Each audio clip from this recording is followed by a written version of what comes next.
Good evening, everyone. I'm Frank Colbertus, and all this week at this time, we'll be bringing you a special edition of the TV6 News. Our focus is our town, Iron Mountain, Kingsford, and not only will this newscast be dedicated to telling you about that community, but so is the Upper Michigan Today program and tonight's Discovering with Buck Levasseur, which will air right after this show. Our hope is that you'll learn a little more about our town this week and the people and places that help make it and the UP someplace special. They are the Twin Cities of the southern Upper Peninsula, and they've been next-door neighbors for about 70 years. Like any longtime companions, they've grown to be good friends, but there's also a little good-natured competitiveness between them. Tonight we begin our week-long look at these two communities by examining the relationship and the rivalry in our town, Iron Mountain, Kingsford. The boundary between Kingsford and Iron Mountain isn't a river, a set of railroad tracks, or a state line. It's a simple city street, Woodward Avenue. To the north is Iron Mountain. To the south is Kingsford. And the colors of the street signs let you know the difference. There are the high school colors that represented on the street signs, and that may continue, but I don't think there's the significance there that there might at one time have been. On the athletic field, though, the competition is still fierce. Iron Mountain and Kingsford high schools play with extra pride when tackling each other, but according to city officials, that's where the rivalry ends. I think the rivalry is interesting, and it's actually kind of fun for the area. But when it comes down to business and the things that are important, I think that most of us know that it's essential that we work together. I think that relationship is an excellent one today. I think that we see ourselves in a position, as most areas do, that we have some needs that in some cases are much greater than our individual abilities would permit us to deal with, and that's part of it. But also I think the proximity, I think the change in development activity in both communities has contributed to the fact that the residents of each are using the community more as a single entity as opposed to two separate entities. So overall, I think that relationship is good.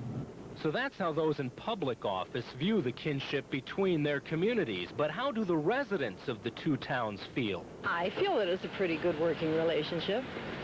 They get along pretty well. There's always a rivalry here, you know, that's all I can tell you, you know.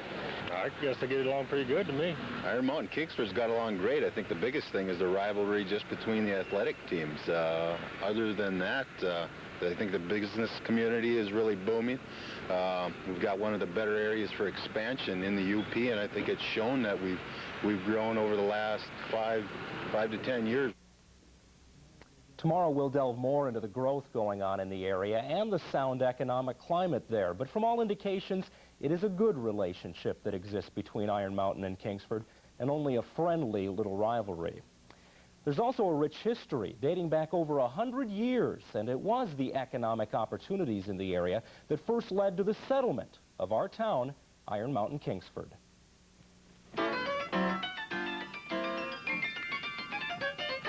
Like nearly every community in the Upper Peninsula, it was iron mining that led to the settling of Iron Mountain back in 1879. With mining already going on just east of the area in the settlements of Waseda and Vulcan and Quinnipiac, natural progression along the Menominee River soon brought mining here. Nelson Hulst, who some consider the father of the Menominee Range, who was the superintendent of the Menominee Mining Company, sent a group of men led by Captain John Wicks, traditionally on July 5th, 1879, from Quinnipiac to what became Iron Mountain. They used to call it the Iron Mountain. It was referred to that way in some early geological reports. Actually, they called the settlement initially Section 30 because of where they found the ore, and this was the Chapin mine. The Chapin mine, named after landowner Henry Chapin, quickly became the biggest ore producer on the Menominee Range and turned Iron Mountain into a boom town. In April of 1888, it was incorporated as a city, and the population increasingly grew. Along with mining, logging was another vital industry for the area. It was already going on even before the city was settled, but really became big business in 1910 when the Von Platen Fox sawmill came to town. Mr. Von Platen, first it was Von Platen Lumber Company, was a lumber baron from Lower Michigan, and he decided that this was a good area to begin cutting and harvesting hardwood. And so he built his mill, the Von Platten Fox Mill, here near where the VA hospital and the Midtown Mall are now located. And that mill ran from 1910 until about 1942. For the first 40 years of Iron Mountain's existence, Kingsford was nothing more than the last name of some prominent residents. But about 1920, that all changed. About the time that the mines were dying out, many of the smaller mines, Henry Ford was looking for a site for a plant in the Upper Peninsula where he could manufacture some of the wooden parts that were then used in the Model T automobile and later on the Model A automobile, and then much later on the Woody station wagon. And so Henry Ford commissioned his wife's cousin, Edward G. Kingsford, who happened to live in Iron Mountain, to find a suitable site for this plant. The location decided upon, of course, became the city of Kingsford, chartered as a village in December 1923. With the Ford plant in production, workers streamed into the area from all over the Midwest, and employment reached a peak of 8,000 by the mid-1920s. The factory was in operation until 1951, and not only produced cars, but also gliders during World War II, and what are still a favorite of many backyard barbecuers, Kingsford charcoal briquettes in their chemical plant. Since the closing of the Ford plant, Iron Mountain Kingsford has become much more diverse economically, and again, tomorrow we'll take a closer look at that. Carl Bonak will be looking at the weather next, especially what it's going to be like in the Iron Mountain Kingsford area. And coming up a little bit later on this special edition newscast, a more in-depth report on those gliders that were built for use in the Second World War at the Ford facilities in our town, Iron Mountain Kingsford. I'm Bob Knoll. My official title is Head of Auto Testing for Consumer Reports magazine, but I really work for you. And there are over 200 people who work for you at Consumer Reports. We test and report on everything from toothpaste to TVs. Right now is a good time to try Consumer Reports because you can get a free trial issue with no strings attached. Here are the details. Call now for your free trial issue of Consumer Reports, the magazine that gives you all the pros and cons of a product, including price. Call now for your free trial issue, then decide. When the bill arrives, pay it and get 11 more issues, 12 in all, including the annual buying guide issue, for just $20. Or write cancel on the bill and owe nothing. And with your paid subscription, you'll get 2 free books, our 1991 buying guide issue and the updated New Medicine Show. So put Consumer Reports to work for you. Call now. Call now for Consumer Reports. Call 1-800-241-0700. That's 1-800-241-0700. Feel the thrill.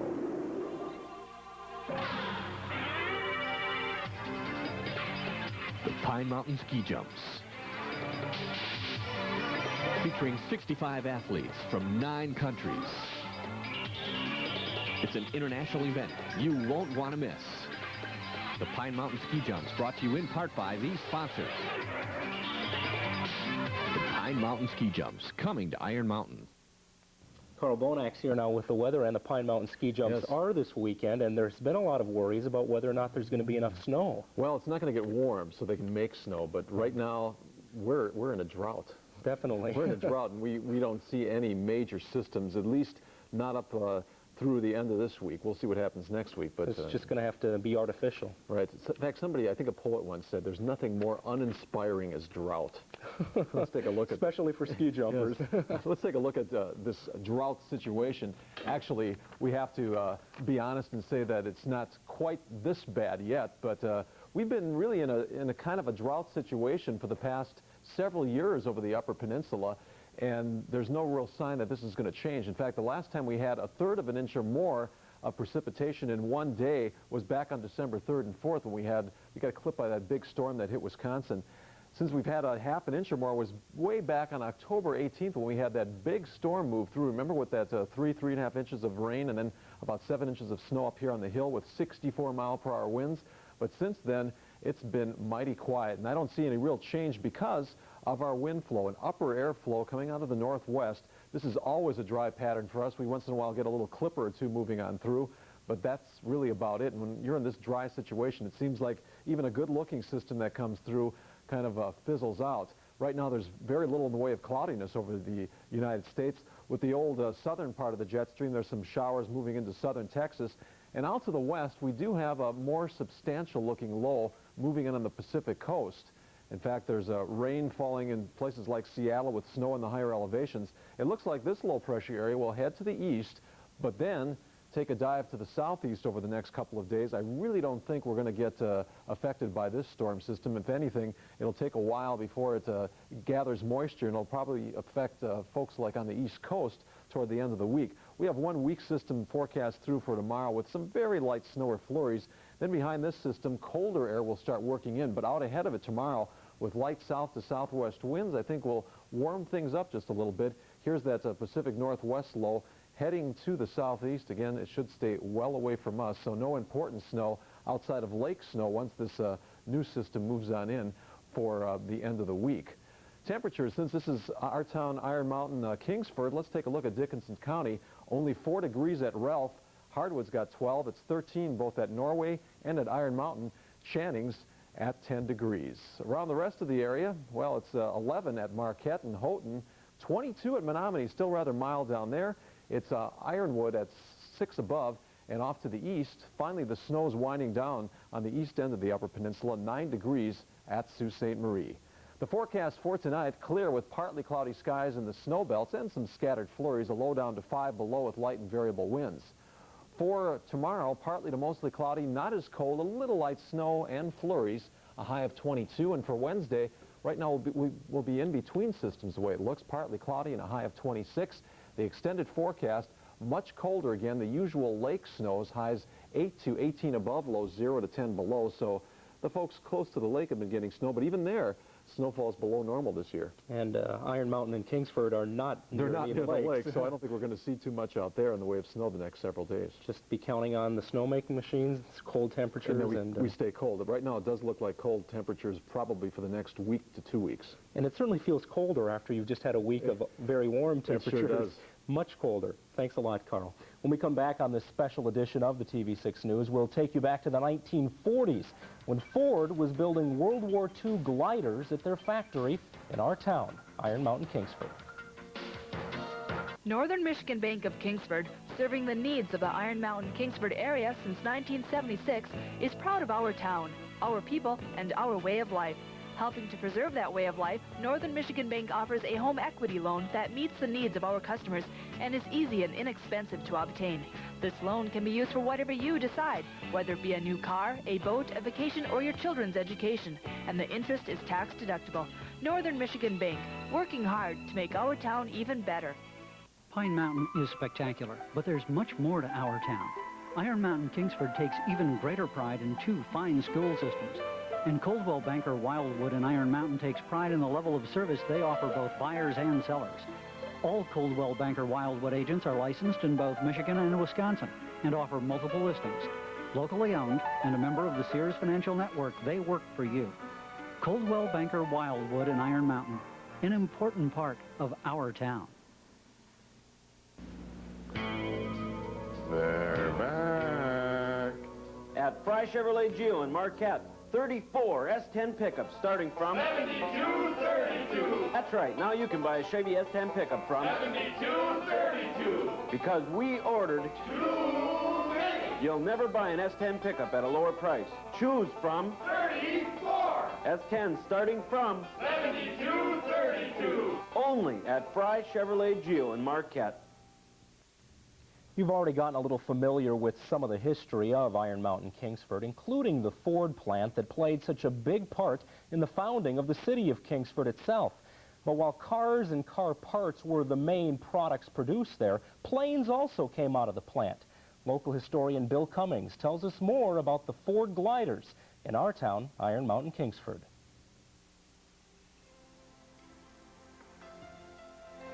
The Ford Motor Company established a plant here in Kingsford in the 1920s to produce the wooden parts for Model Ts and then later on Model As, and then much later the Woody station wagon was produced here. But during World War II, Ford Motor Company was awarded a contract by the government to produce gliders. And they revamped this plant in Kingsford for glider production. And at that time then, the whole plant was converted to helping in the war effort by producing these CG-4 gliders, combat gliders. The planes were basically made of wooden ribs that were covered with plywood as far as the fuselage was concerned, and the fuselage and cockpit were constructed of welded tubing, metal tubing. The floor of the cargo compartment was also a plywood, a honeycombed type plywood that was extremely strong. The glider itself, in terms of size, was about 48 feet long and about 12.5 feet high, and its wings were about 84 feet as far as their total span. Were they constructed on an assembly line like other Ford products? Yes, they were. It would be termed a progressive assembly line operation that was used here. The crew moved from one glider to the next as they produced these gliders. Initially, they were able to produce 2 to 3 gliders per day. But as production was stepped up, as the war continued, and they went to 24-hour production, they were producing 8 gliders daily here in Kingsford. Okay, about how many people worked at the plant? At that particular time, when they were working 24 hours a day, there were approximately 4,500 employees at the Ford plant here. And they would be divided into 3 shifts. That must have stirred a lot of patriotism in the local Iron Mountain Kingsford area. Yes, I'm certain that it did. It was certainly a very visible way of supporting the war effort, in addition to the other sacrifices that people made during World War II. And I'm certain that there was a lot of pride in being able to produce this product, enough of a sense of pride perhaps that they even earned the E Award for Excellence from the government, which was awarded towards the end of the war here at Iron Mountain to the workers of the Ford plant. When the gliders were ready to leave Iron Mountain, initially they were shipped by railroad, and so they were broken down into various components, and they comprised 5 crates, and it would take 3 railroad cars, 3 flat cars, to transport one glider from here. Later on in the war, or in the time that they were being produced here, the gliders were towed out of Iron Mountain. They built a strip connecting the Ford plant to what is now the Ford Airport. And there was a road that they could use to tow them on between the Menominee River and Woodward Avenue. And they were put in place out there, and then a plane would come by, and they would have a tow rope up on 2 poles, and a hook would drop from the plane, and they would literally be snatched off the ground and towed in general to Milwaukee. And from that point on, the Army would bring them where they needed to go. Gliders are basically an airplane without a motor, so they were aerodynamically sound, but they would be towed by another plane, and then at one point that plane would drop off. They would no longer have the power of the plane to propel them, and the pilots were trained to use the air to the best of their ability to get them where they were going. The pilots certainly were taking an extreme risk in piloting such a vehicle. They had wings with a G on it, and the literature that I've read would say that it was for guts. They said they were, the G stood for guts because they were at risk. They didn't have a way of leaving the area, nor did the men who were, of course, dropped with the gliders. Certainly they played an important role in some of the major battles of World War II, and without them, perhaps we wouldn't have been as successful in some of those campaigns. I think that it would be very important to say that the people who participated in manufacturing the gliders were very much a part of the war effort, and realized that they could, in that small way, help in our attempt to win the war.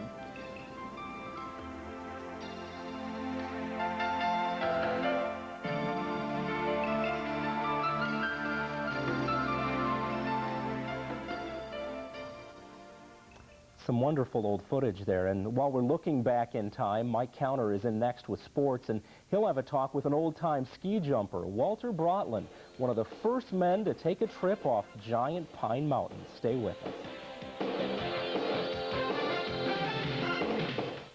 You know, Lucy, we own the farm. Uh-huh. All the crops are in. Uh-huh. Got each other. Uh-huh. Still, there's something missing. A Lamborghini Diablo. My thoughts exactly. Pick up a specially marked package of Diet Pepsi and you could win a Lamborghini Diablo worth over $200,000 or millions of other great prizes. Hold on, Lucy. Come on, Dwayne. Kick her in the tail. With 100% NutraSweet. Begin your new year with big discounts from Lafreniere's Furniture Warehouse Showroom Discount Outlet. Enjoy everyday discounts in every warehouse showroom. It's your choice on these stunning two-piece sofa and love seat groups, only $688.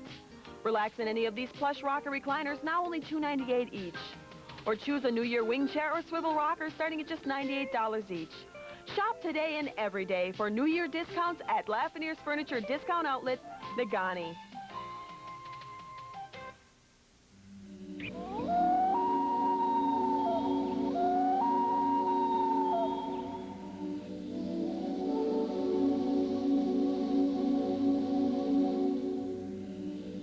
Global challenges confront forestry experts today. An education in forestry or wood science and technology will equip you to face those challenges. To examine a video and discover a career of the future, call or write the Michigan Tech School of Forestry and Wood Products today. Mike Counter's here now with sports, and Mike grew up not very far from the Iron Mountain Kingsford area. You're very familiar with it and very familiar with Giant Pine Mountain. That's for sure. Over my years there, I've seen a lot of Pine Mountain ski jumping tournaments, but we're going to go way back in time. Walter Brodlin, I guess you could call him a natural. I think Walter was born with skis on. He's had some great experiences, not only in ski jumping, but outdoor activities in general. I know he cross-country skied up to a couple of years ago. He's 91 years old. Wow. Quite an interesting gentleman. Walter Brodlin of Iron Mountain is one of the few remaining ski jumping pioneers who's seen the sport since it started and watched it grow to what it is today. Recently, we had a chance to talk with this living legend about his ski jumping career, how it all started, and the history Brodlin made along the way. Walter Brodlin is one reason why our town, Iron Mountain, Kingsford, is someplace special. No, I wasn't a bit nervous.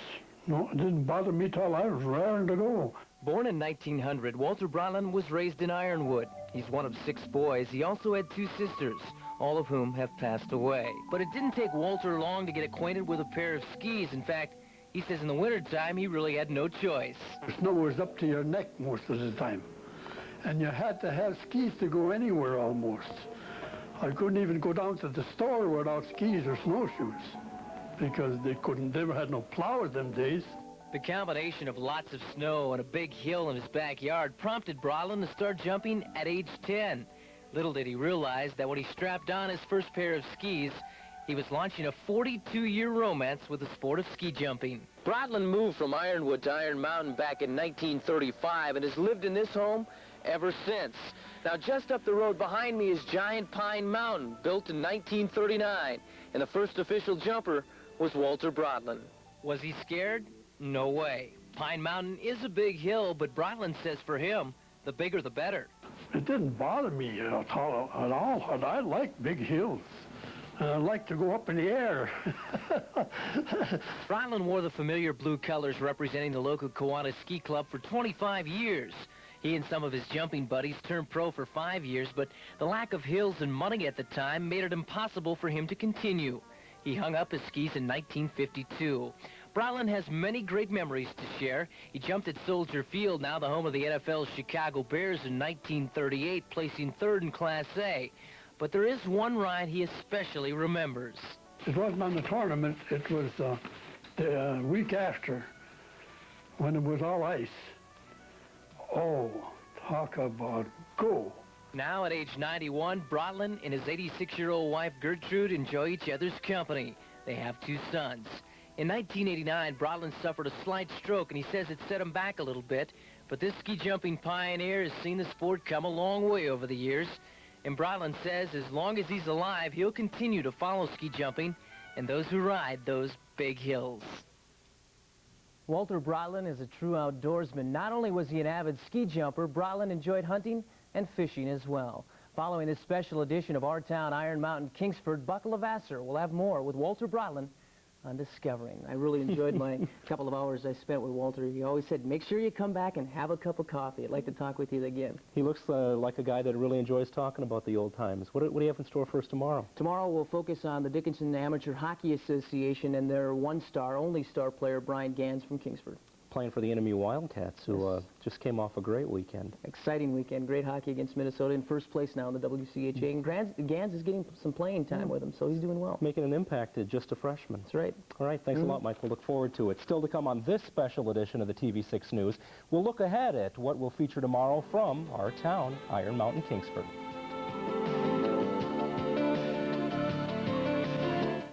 Our world starts in our town, but it doesn't end here.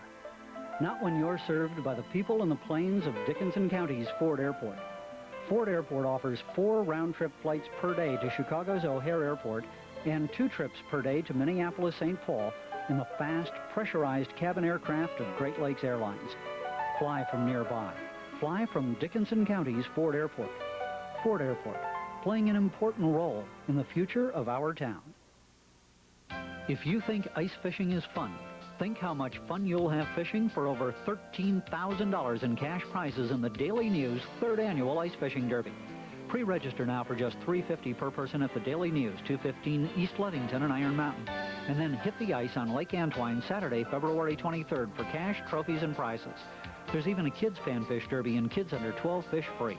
Pre-register now at the Iron Mountain Daily News offices and be a part of the Daily News 3rd Annual Ice Fishing Derby. The best sale of the year, the midwinter clearance, is going on now at Northland Appliance and Furniture. Get those closeout prices of 50% off all 1990 Bassett bedding. Take this double incliner sectional for just $888. This 4-piece bedroom set is reduced to $588.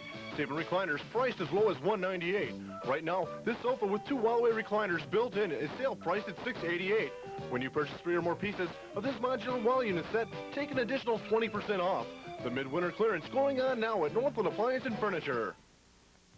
Tonight we spent a lot of time looking at the past in Iron Mountain, Kingsford, but there's an awful lot going on there today as well. The economy is looking great with new businesses and employers continuing to locate in the cities, and tomorrow we'll check in on that. Plus, the Veterans Administration Medical Center was first built in Iron Mountain several years ago, but it's still an important part of the community and an important place for U.S. military veterans who need help with their health.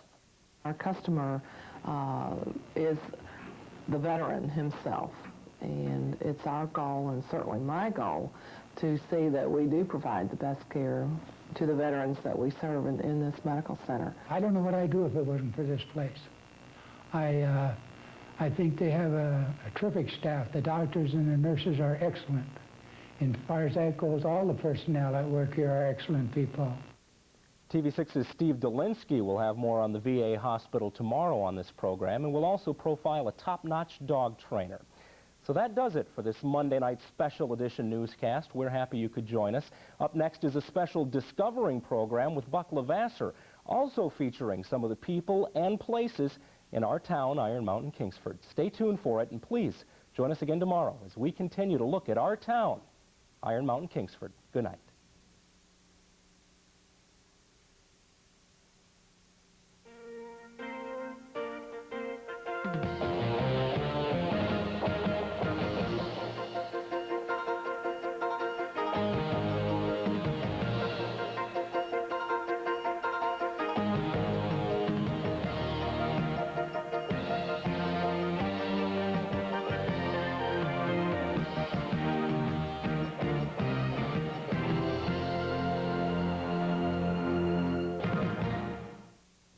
A wrap-up on the State of the State message tonight on the TV6 Late News. Welcome to the Michigan Lottery Show. I'm Aggie U. Sedley. And I'm Darrell Wood. I'll stop the wheels and we'll soon know tonight's Daily 3 and Daily 4 numbers. Now here are the winning Keno numbers, which were drawn just moments ago. Tonight's winning Keno numbers are 3, 9, 14, 19, 21, 24, 27, 37, 38, 39, 43, 44, 52, 53, 55, 67, 68, 71, 72, 73, 74, and 75. Our daily game wheels have stopped, and the winning Daily 3 number for tonight is 050. The winning Daily 4 number tonight is 8524. Once again, the winning Daily 3 is 050. And the Daily 4 once again, 8524. Join us tomorrow when we once again play our lottery games. Good luck.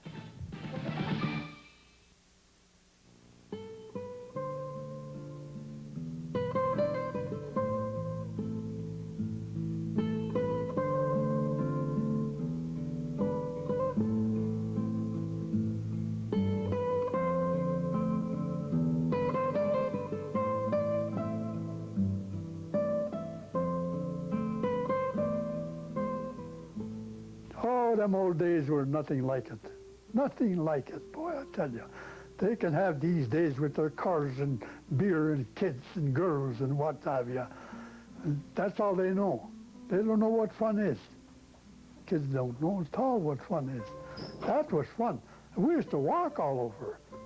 We didn't have cars all the time. We used to walk. I used to walk to the beaver farm. That's 12 miles out. I'd walk out there nighttime, daytime, anytime. Sure, nothing to it. 91-year-old Walter Brotland of Iron Mountain has lived a life that many a man would envy. Not only was Brotland a woodsman of the highest quality, but he was an athlete as well. Back in 1939, Walter was the first man to fly off Pine Mountain, and at the age of 69, he was the oldest to jump at that facility. Well, coming up next on Discovering, we'll meet this extraordinary gentleman and learn of his early days as a hunter and a trapper. In addition,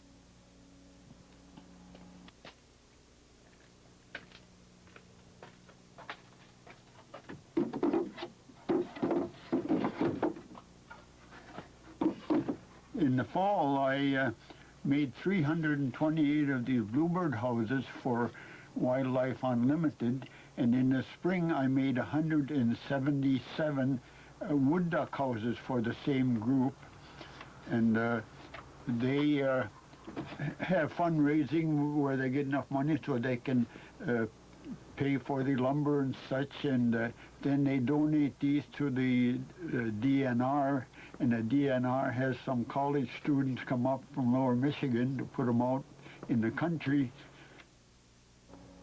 Frank Kangas is perhaps the best-known birdman of the Upper Peninsula. As we celebrate the Iron Mountain Kingsford area as our town, we'll learn of his accomplishments and the many feathered friends he's helped. So stay tuned. It's Monday night, time for Upper Michigan's very own Discovering. The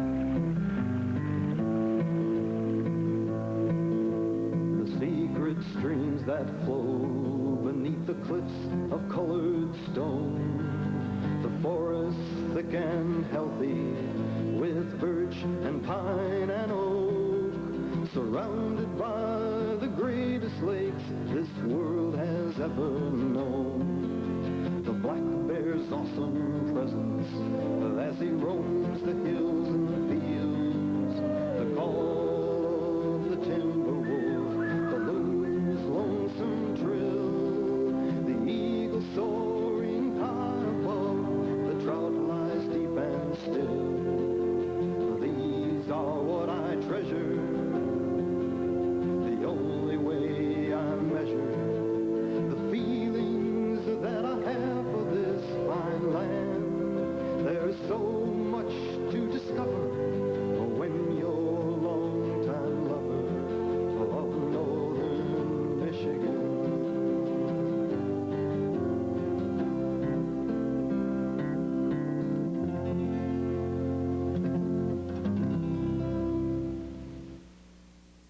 Discovering, brought to you in part by the Upper Peninsula Power Company. They're with you all day, every day. And by the Michigan Forest Resource Alliance and Cooperating Industries, taking root in our own backyard.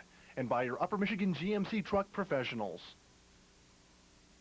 We don't like to think about it, but it can happen.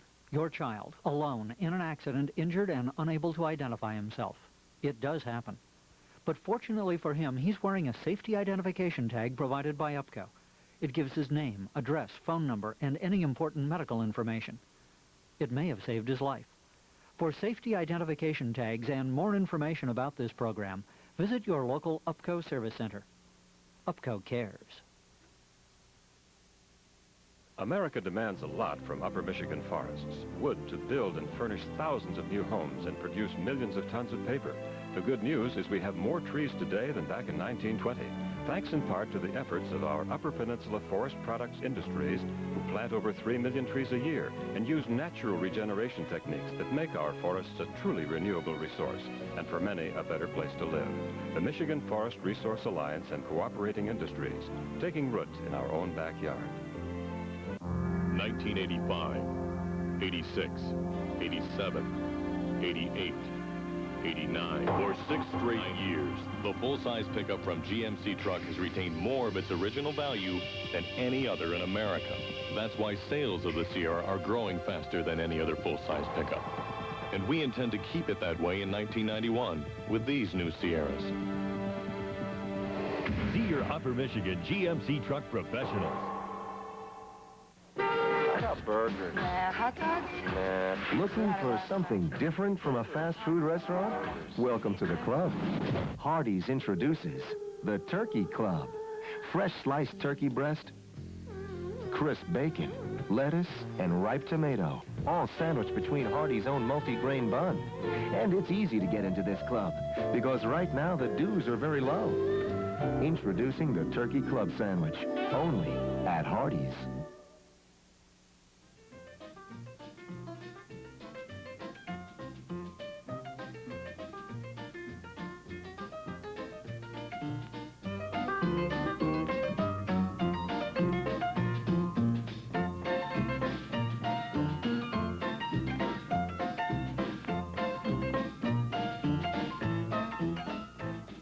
In the early part of the century, the Upper Peninsula was still rugged, and so were the residents.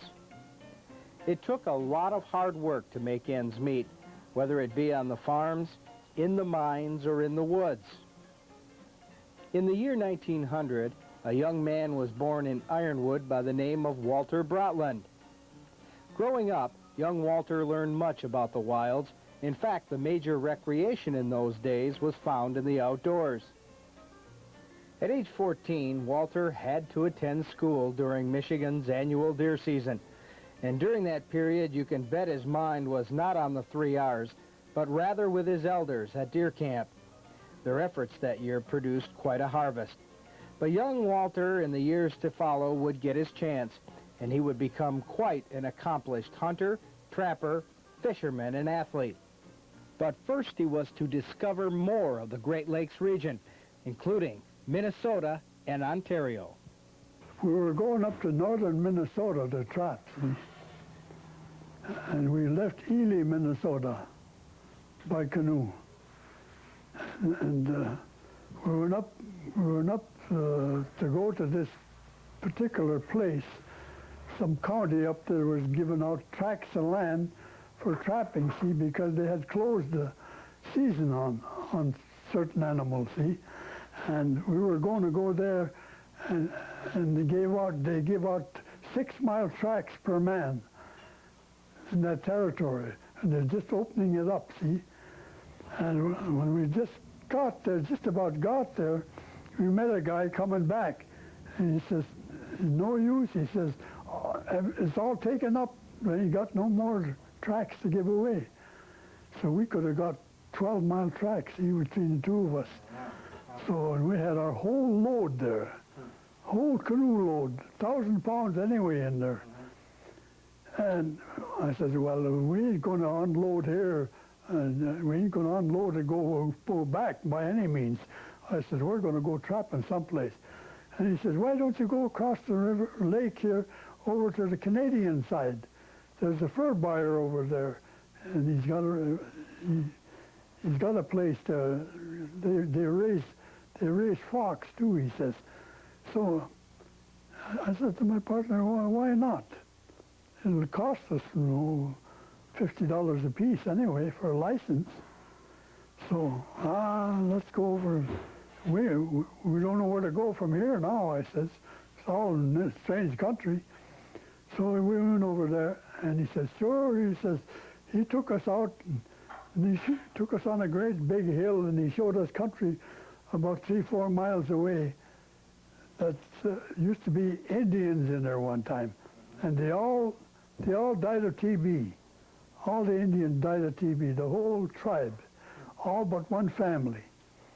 And he says, it's good country, he says, yet, good trapping country yet. He says, if you want to go in there, he says, you've got to find a trail that they got. And when they make a trail, they don't make a trail, you know.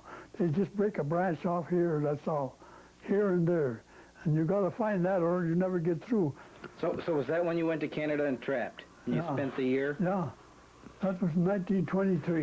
And you spent a year there trapping? Yeah, Well, you built a little cabin and we said we'll take a chance at it. So we had the canoe, stove, and skis, and pots and pans, and everything you can think of to carry overland, you know, cross country. Oh, what a job. And we got to them little lakes that were back there. There's a bunch of little lakes. And we stopped there. It was warm, real warm in September. Oh, nice and warm. So we stopped at the rest, you know. I looked up on the hill. There's a great big moose. Oh, was he big, looking at us. He was on a big hill. And I said, I thought it was a big stump. I said to my father, what's that? Is that a moose or what in the world is it? And we kept looking, and pretty soon you could see the horns rock a little bit. He was watching us too. Big moose. Oh, man. I said to my partner, there's the baby we're going to get after a while.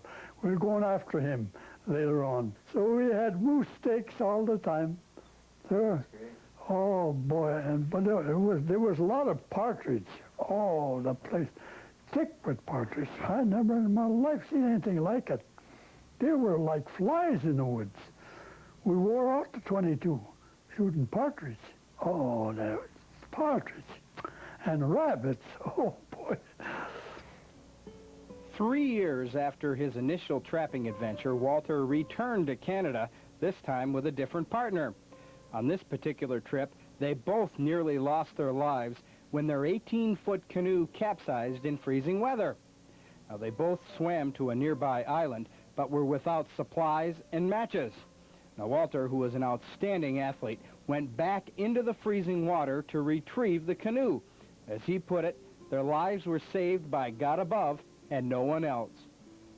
Well, after that adventure, Brotland returned to the UP, where he built a beaver and mink farm on McDonald Creek in Gogebic County. Now, getting pairs of beaver to breed was no problem. He transplanted them from a nearby river. To lay by the stream, you know, Black River, with a great big blanket or coat. And I didn't dare make a fire because that smoke would, you know, scare them. So I'd wait there and I'd put a wire on the trap and a cowbell up in the tree. When they get caught, the cowbell would ring. I'd go over there and pick them up, see, and they wasn't hurt at all, not a bit, hardly. I'd pick them out of the trap and put them in a pack sack, and away I go. In the dark, when it's dark, only thing I had was a carbide lamp. You know what they are? Mm-hmm. The old miner's carbide lamp. I got one on the basement. And sometimes that would fall in the creek while I was trying to get the beaver. Oh, I get some big ones. Oh, a hard time with them, though. But of all the beaver I caught by hand, you know, catching them and putting them in the pack sack, that's a job, because they grab the sack and with their paws, you know. And it's a funny thing I got fingers, because one bites and they take a finger off of you. Sure.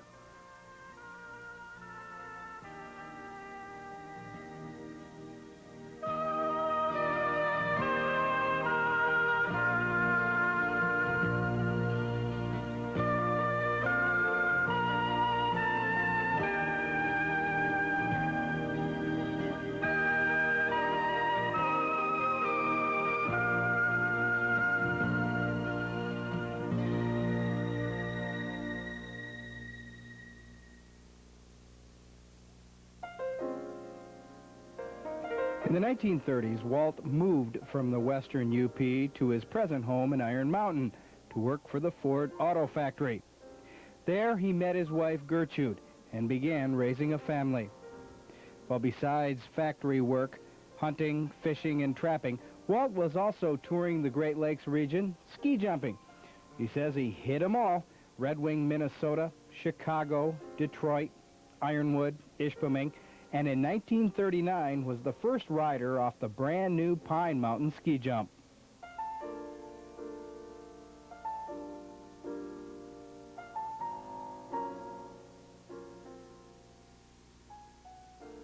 There was the same bunch, you know, about 6 of us. Sometimes there was only 4, but most of the time there were 6. If we got too many deer, we'd call a couple of them from Ireland, see. They'd come down with their cars. That's how we were seeing that car there on the road, see. They had come down because we had too many deer.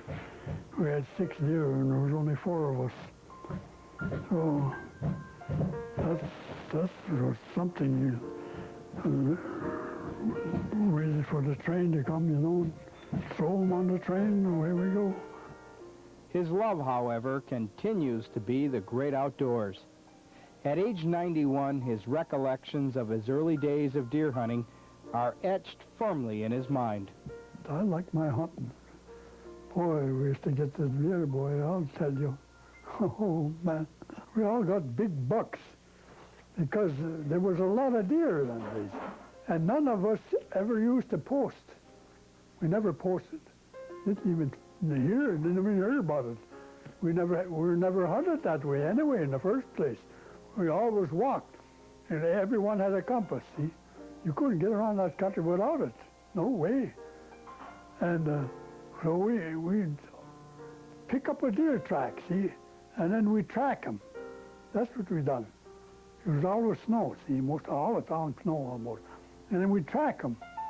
And you got to know how to track them and to get close to them, because if you don't know how, you'll never make it. But you got to watch where they start to eat, and then they start circling around a little bit and eating here and there, you know. Then it ain't far away before they be laying down. And that's what they had to watch. That's what we always watched. And most of the time we'd jump out of their beds. Sure.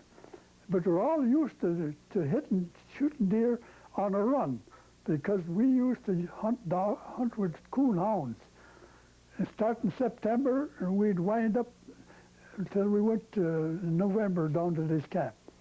But we had coon hounds at home, and we hunted with them. And you had to be able to shoot, because they wasn't walking, tell you that. They were sailing. So we had a lot of experience getting deer that way. Yeah. So we'd go out and get deer that way. Well, your camp was way back in the woods, too, wasn't it? Oh, yeah, it was 5 miles, about 5 miles from the highway where we used to hunt. You guys would spend, what, 15, 16 days in there or longer? 20 days. 20 days? Sure. Sure, we stayed the 20 days all the time. Oh, boy. Sure. So we'd go visiting camps to go hunting partridge and hunting wolves. So we couldn't get no more deer because we had enough. Well, as far as wolves go, Walt says he doesn't regret hunting them years ago, but he does support the reestablishment of this intelligent animal here in the Upper Peninsula. Now, last year at age 91, Walt still went deer hunting, but he came up empty-handed. Now, a recent stroke affects his walking. But he and his wife of 54 years, Gertrude, still get out berry picking and occasionally go to camp. Now, while he may not be able to do the things he once did, he still has the black and white images that he captured with an old box camera, and the memories of better times forever etched in his mind. Fishing? Oh, we used to catch fish 20 inches long by the beaver farm. Trout? Oh, you could fill a pack sack. Trout, brook trout. Oh, man, that was that fun. Oh, them old days were nothing like it.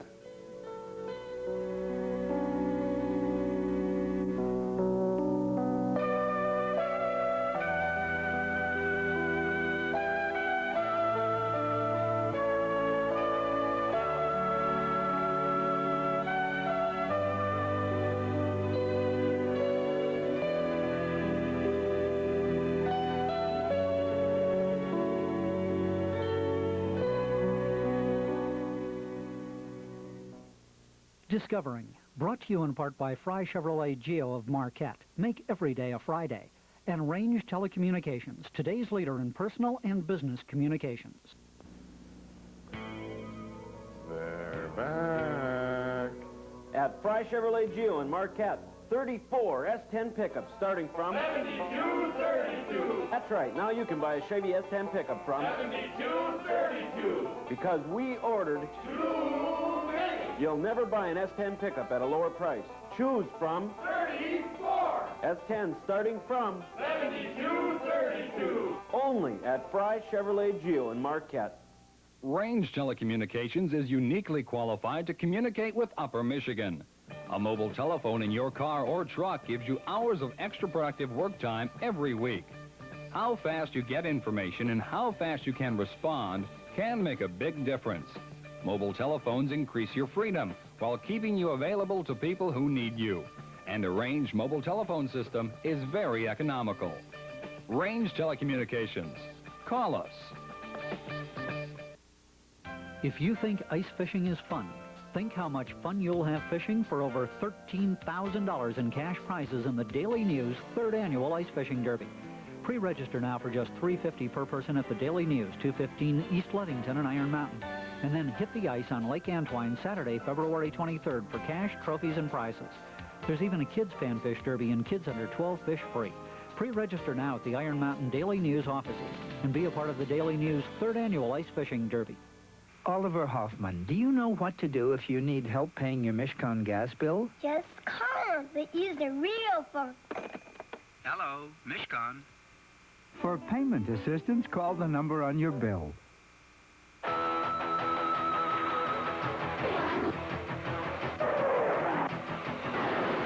Even the hottest fighter pilot can't face this enemy alone. Become an Air Force physician. Aim high, Air Force.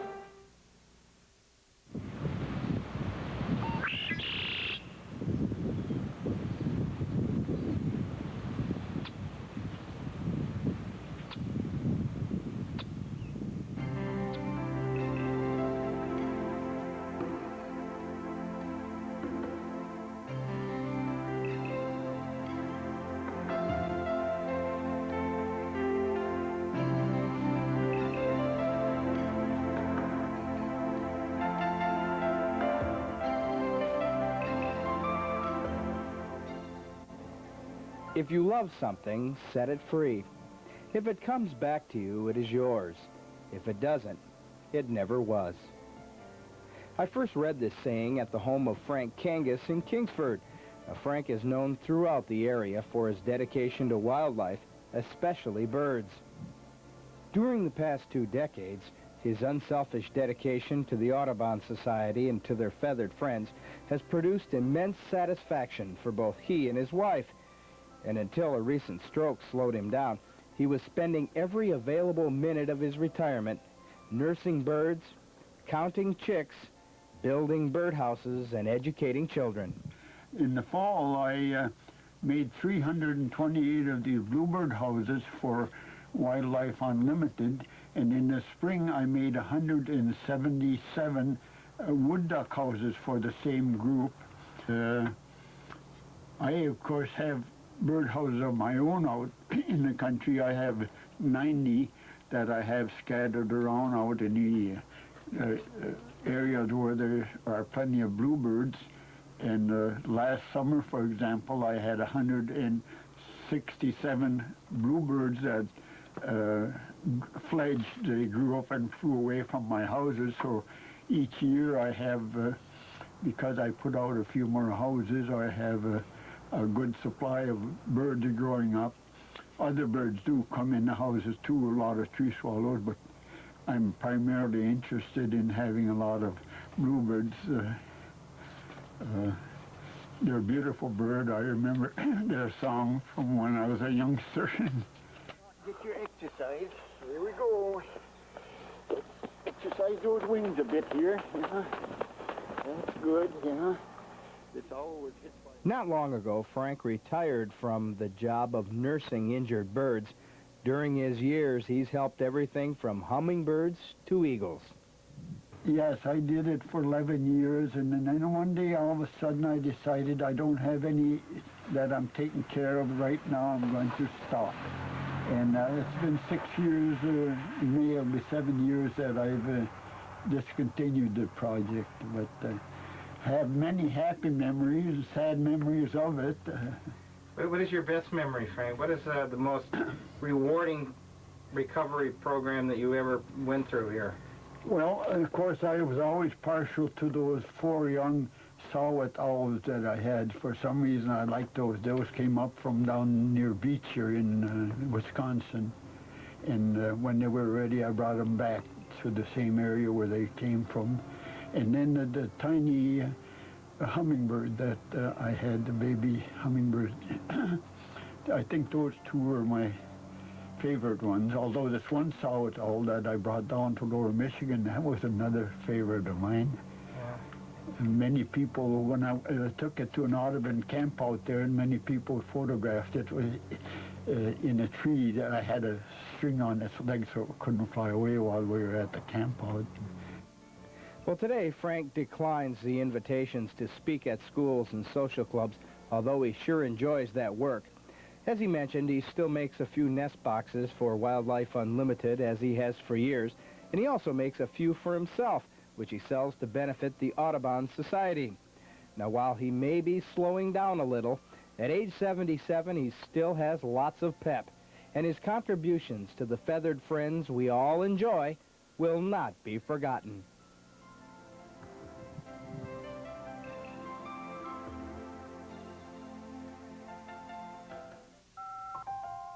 Michigan Belle, this is Sheila. Hi, Mom. My name is Daniel. Hi, Daniel. How you doing? Are you trying to make a call, honey? Got a pet turtle. You do? That's nice. It's blue. Daniel, who are you talking to? Sheila. Sheila.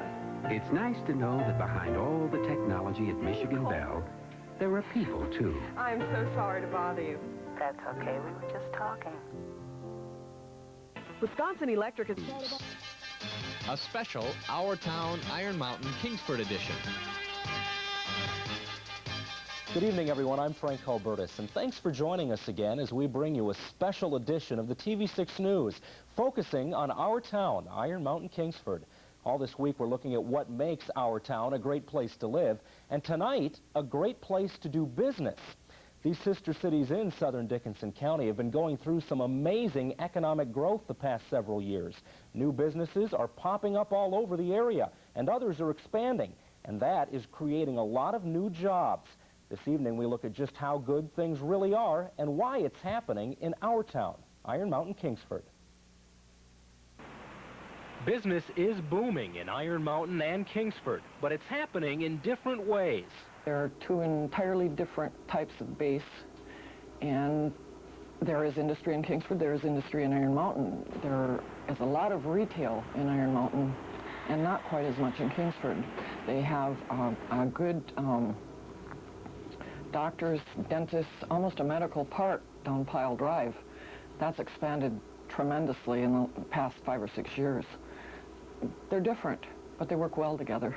All these new businesses have meant new jobs, with Dickinson County's unemployment figures among the lowest in the Upper Peninsula. But why is it happening here? It's a good area to live, and it's also probably one of the most economically sound in the Upper Peninsula. Part of it has to do with geographical location. The work ethic in the Upper Peninsula is a very important thing, and we do have a good work ethic here. The perception of outside developers of the community is that it is an area that has the ability to draw from outlying areas as well, and so consequently the growth we've seen in the retail types of facilities, I think, reflects that as much as anything else. Some of the growth the two cities have seen can be directly attributed to a couple of large businesses which have caused a sort of chain reaction by their locating in the area. But there's also been some expansions at already existing businesses. Grady Foundries has increased their employment considerably over other years. Corey Incorporated has constructed a big new facility out on the north end of town. Some of the younger and smaller companies, they have grown, and some of them by leaps and bounds that are a little frightening to them, too. While things are going great now, there's always the concern that it may end just as suddenly as it all began. A lot of that could depend on the country's economy as a whole, but in the long run, Iron Mountain and Kingsford believe their future is secure. I think if the national and state economy are at least stable, I think this area, Kingsford and the surrounding area, are going to continue to do well. As far as the economy is concerned, I think we're going to continue a slow, steady growth pattern. As this week of special newscast continues, we'll zoom in on a couple of businesses which are having an especially large impact on the local community: Champion Incorporated and its Quinnesec Mill, and Lodall Incorporated of Kingsford. But now let's turn our attention to another longtime employer in the area and one of the landmarks of the community, the Veterans Administration Medical Center in Iron Mountain. For 40 years, the VA hospital has been serving veterans from all over the country, and this week just happens to be National Hospitalized Veterans Week. TV6's Steve Dolinsky reports on how the veterans feel about their hospital in our town, Iron Mountain, Kingsford. Patients at the VA hospital have been through plenty: World War II, Korea, and Vietnam, to name a few. But the chance to take advantage of a government benefit has made many of these men appreciative. I'm just very thankful that it's here. As a matter of fact, I was 7,000 miles away last week thinking about this very place, and can I get here? Will I be able to get here and get the services that I need to have? This is a good hospital, and you get good treatment, and there's people from all over that come here. The good feelings are mutual at the hospital, and the staff knows that they are appreciated. The overwhelming majority of veterans who come here are very grateful for the facility and for the facility in their area. And they like to visit when they aren't patients, to have recreational activities for the fellows who are patients. Most of them actually view this as their hospital, and for many of them it's like home. Without the hospital, many veterans would be in a difficult situation. Hospital administrators realize that they hold more than just a title. And our customer is the veteran himself, and it's our goal, and certainly my goal, to see that we do provide the best care to the veterans that we serve in this medical center. Whether the field of combat was Pusan or Pearl Harbor, these veterans know that Iron Mountain is a safe haven. I don't know what I'd do if it wasn't for this place. I think they have a terrific staff. The doctors and the nurses are excellent. And as far as that goes, all the personnel that work here are excellent people. Steve Dolinsky, TV6 News, Iron Mountain. When we come back on this special edition of the TV6 News, Carl Bonak will be in with the weather, and he'll tell us if our town can expect any snow sometime soon. Plus, later we'll introduce you to Carol Carlson, an our town resident who can really show your dog some new tricks. So stay right where you are.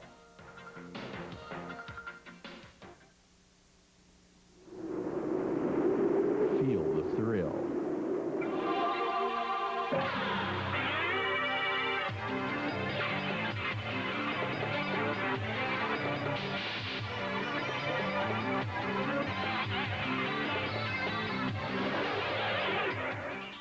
My mom likes to shop at Econo Foods because she saves money. I like her to shop at Econo Foods because she also saves her cash register receipts for my school. And when my school saves up enough receipts, Econo Foods will donate a $1,500 computer to my school. I'm pretty young, but I know that learning about computers is really important for us kids today. So won't you help us? Mom says when you shop at Econo Foods, you can do more than just save money. If you are looking for an affordable custom-made kitchen, look to Omega Cabinetry at Great Lakes and Ishpeming Building Supply. Omega cabinets have quality custom-made features like 3/4-inch 7-ply sides, half-inch hardwood drawers with dovetail joints, and 50-pound 4-track drawer slides. Omega offers traditional and contemporary door styles to fit any decor. Like we said, if you want a beautiful yet affordable kitchen, visit the Omega line at Great Lakes and Ishpeming Building Supply. Free kitchen plans and estimates are available. Feel the thrill. The Pine Mountain Ski Jumps. Carl Bonak's here now to talk about the weather that's going on. And yes, well, we have a storm. Finally, we have a storm after about a month and a half of nothing. It's hard to believe. We're finally getting something to watch. Whether it's going to affect us or not, and certainly our town is open to question, but it is something to watch the next 24 to 36 hours.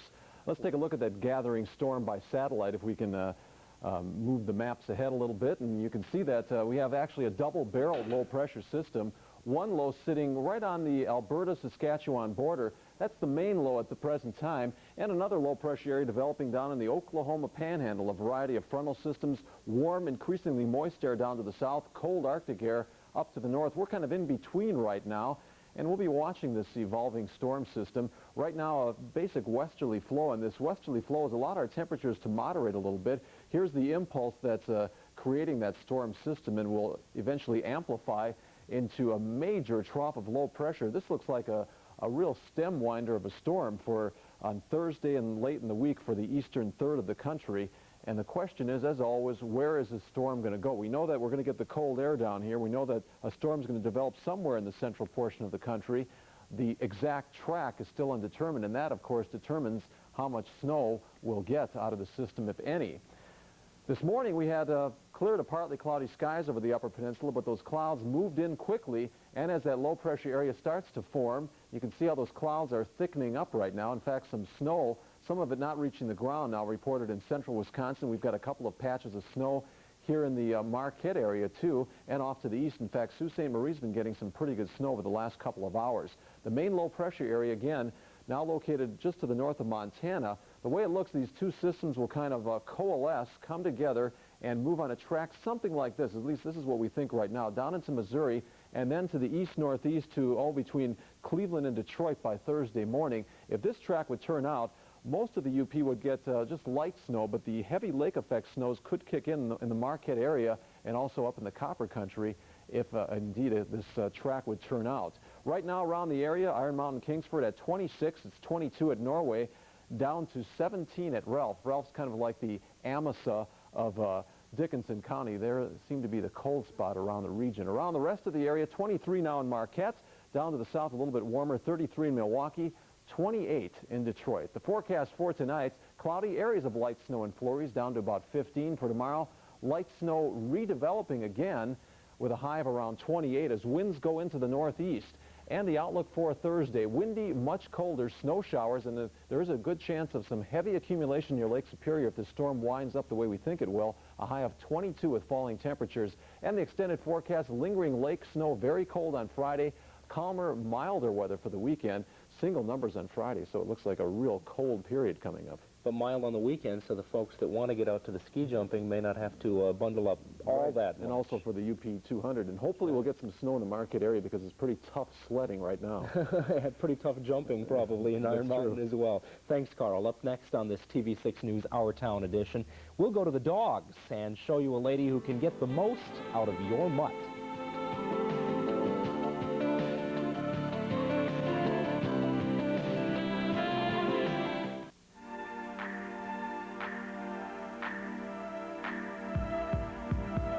You can breathe it in until you're blue, and it won't make you hip or cool. If you smoke and think it's vogue, let me tell you, it's just vogue. It's not vogue, it's vogue. Smoking's vogue, without a doubt. Vogue is in, smoking's out. Vogue is in, smoking's out. Vogue. The more you buy, the more you save. Now for a limited time only at Henson Salines in Escanaba. Depending on the size of your furniture purchase, you can take additional discounts up to 25%. For example, $1,250 worth of furniture already sale priced at $1,000 can now be purchased for only $750. This is the best furniture offer of the year. All furniture is included, even special orders. Easy pay plans with no down payment and layaways are still available. The more you buy, the more you save. Now for a limited time only at Henson Salines in Escanaba. Has a broken pipe caused water damage to your home, or have you suffered smoke damage from a furnace backup? Don't despair. Just call 228-4111, Superior Cleaning Services. Superior Cleaning Services does all kinds of insurance cleanup work quickly, effectively, and in compliance with your insurance company's requirements. Superior Cleaning Services also offers general cleaning and maintenance work in homes and businesses. Save time, save money, save trouble. Just call Superior Cleaning Services at 228-4111. The Upper Peninsula is loaded with interesting people, and Iron Mountain Kingsford is certainly no different. One of theirs is Carol Carlson. If dogs are really man's best friend, then Carol will never be lonely. She's a successful dog trainer in our town, Iron Mountain Kingsford. Teaching the dog to come, and in reality, when I've got the dog's attention and she's following me so well, then I can teach her to come by using the food, and I can also teach her to heel the same way. Well, I had a friend that moved here from Illinois. She was originally from New Hampshire. And out east, all her friends had house dogs and they had fenced-in yards. And when she moved up here, she was amazed at how all these dogs were chained to dog houses. And she had gotten a new German Shepherd puppy, and I was training my labs. We did some field work with them. And she saw how well-behaved my dogs were, and she begged me to start an obedience class because she said she wasn't motivated enough to train on her own. Like a lot of people, they need a weekly or a monthly session with someone so that they will continue to work with their dog. I think that's a characteristic of us all. You know, it's easy to procrastinate. So when she saw all these dogs who were tied to dog houses, she eventually was the person that started our Humane Society also. But she wanted to change the lives of the dogs that were tied to dog houses because they weren't trained to come and they were so bad in the house. Also, she wanted me to help her with her German Shepherd. And that's how I got started doing it. So I needed her motivation to push me, and she needed me to have a regular class. And that was 20 years ago, and it's been really interesting to see the transition throughout the whole United States. When I started, people were basically using the military style of training. In the military or police work, they have to produce a dog that's under control very quickly. They don't have months or years, they have weeks to put basic obedience on. And what the method basically was the old jerk and pull method, and the dog, through strictly force, was required to respond. And over the years now, we've seen a much gentler, much more positive method using balls or food or squeaky toys, whatever turns your dog on. And yes, there are dogs that I've worked with that are motivated by nothing, that you have to go back to just using strictly a training collar and a leash. But it's much more fun to teach a dog that is highly motivated to please you without having to use force. If you have a dog that is really obnoxious when company comes or is destructive in the house or house soiling, that dog's going to probably end up being outdoors for the rest of his life. In the winter, cold in a doghouse, even if it's insulated, your dog's getting no social interaction. And dogs are tremendously social creatures. They want their pack, and you're their pack. It's like wolves are very close-knit and have a very, very complex hierarchy and social structure. And our dogs want to be in with us. Say you're eating popcorn and watching TV, hey, the dog wants to be there in the living room with you. Whereas if you have a badly behaved dog, they can't do that. Or company comes and the dog has to go down the basement because they're so obnoxious. Also, you can't travel with your dog. If you have a well-behaved dog, you don't have to board them as often. You can take them with on vacation. A trained dog, you can do a variety of things. And like we talked before, I like to explain to people that they can do cross-training. That means you can have a wonderfully obedient house pet. You can have them be a wonderful hunting dog. You can do obedience with them. You can do tracking. There's a lot of people in the upper Midwest who do search and rescue. I met a girl this past weekend at a show in Illinois who uses her border terrier for search and rescue. So you can do, a real variety of things with dogs that are trained. Plus, people will allow you to take trained dogs. And I know in Europe, you can go in restaurants and all over with well-behaved dogs. It isn't as regulated as we are here. And basically, it's because dogs are so obnoxious here. People don't want them in their motels ripping down the curtains or, soiling. I tell people that they just can't teach their dogs basic commands. You have to integrate it with using a crate so the dog doesn't soil, teaching the dog not to bolt out of the door when the door is open, correcting the dog when they chew on furniture, and we use a dish detergent bottle washed out really well, and you spray the dog with water when they nip, because nipping turns into biting, and a lot of people have dogs that bite to the point where they get rid of them. It's a real satisfying feeling to go into a nursing home and see how much sunshine we can bring in a day with the dogs. The people just absolutely love to hold them, and you hear the stories about how they had a beagle or they had a poodle and they had to give it up to go into a nursing home. So it also gives us the opportunity to work our dogs in different places. So it makes our dogs better for going to schools the more we do it, but it also makes our dogs better as pets, and it makes our dogs better for competition. So it's kind of like a real positive feedback all the way around. And any money that we're given for going to do these demonstrations are donated to the Humane Society. It's our little fundraising project for the Humane Society. Do you ever see yourself not having dogs and not being involved with dogs? No, I really like it, and I never get sick of it, because I'm doing exactly what I want to do, what I like to do. My hobby, training dogs, turned into my business, and I thought, how many people that hunt or fish or whatever really turns them on are able to take that and make a living off of it, and I think I'm very lucky.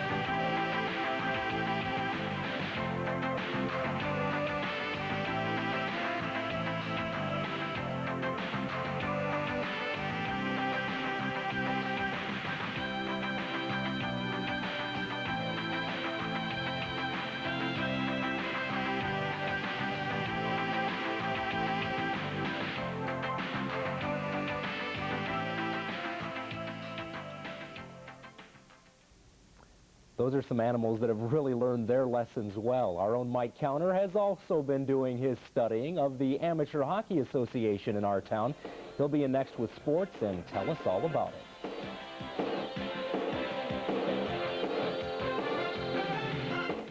You know, Lucy, we own the farm. Uh-huh. All the crops are in. Uh-huh. Got each other. Uh-huh. Still, there's something missing. A Lamborghini Diablo. My thoughts exactly. Pick up a specially marked package of Diet Pepsi and you could win a Lamborghini Diablo worth over $200,000 or millions of other great prizes. Hold on, Lucy. Come on, Dwayne. Kick her in the tail. We got the right one, baby. With 100% NutraSweet. Allstate Insurance Company is proud of our children, our land. Allstate is proud of our town, Iron Mountain. We all need insurance for our life, home, car, and businesses. Find the right protection at the right price with Allstate Insurance. Find the kind of solid, sensible insurance Allstate is famous for at a surprisingly low price. You are in good hands with Allstate. Allstate agents Jim Formolo, Roy Giuliani, Rich Havocan, and Marshall Kessler are working hard in our town. Winding through pine forest, lakes, and rolling hills are the snowmobile and cross-country ski trails of the Newberry area. For skiers, Newberry is central to ski trails like the Canada Lake Pathway in the Tequamanon River State Forest, the Seney Wildlife Refuge, and the Tequamanon Falls State Park.